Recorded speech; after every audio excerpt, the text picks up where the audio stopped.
closing remarks, and threats against the President of the United States will not be tolerated by anyone.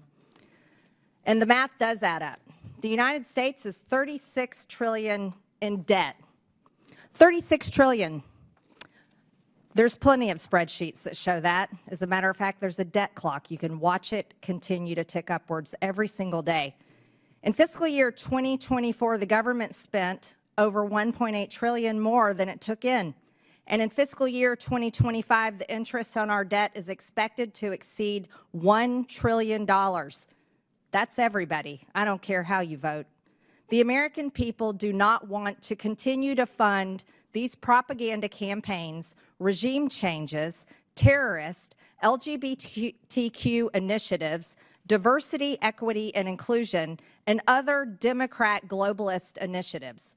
And even if the people did want to continue supporting such causes, guess what? They can support them with their own money through private donations. Because the reality is, everyone, we are flat out broke. If the U.S. government operated like any other private business, which it should, by the way, it would be completely bankrupt and it would be out of business. Last year, we spent almost $2 trillion more than we took in. The United States government is not a charity, and it is not to be used and abused by the bureaucracy to implement the far left's agenda and impose it on the entire world. Again, 96% of all political contributions from USAID employees go to Democrat Party candidates or PACs. Perhaps that's why we're hearing all the complaining. The revolving door between USAID employees and NGOs that receive USAID funding is undeniable. Maybe we should consider investigating whether USAID funding has made it back to Democrat campaigns. Has it affected elections? The real questions the American people deserve to know answers to are these. Why are we funding 9 out of 10 news outlets in Ukraine? Why was former USAID Administrator Samantha Power visiting Hungary for the purpose of strengthening democratic institutions when Hungary is a country that is strongly democratic and members of the EU and NATO? Why was USAID co-funding joint programs with George Soros' Open Society to promote radical social agendas throughout the developing world? Why is USAID involved in the canceling of elections in Romania?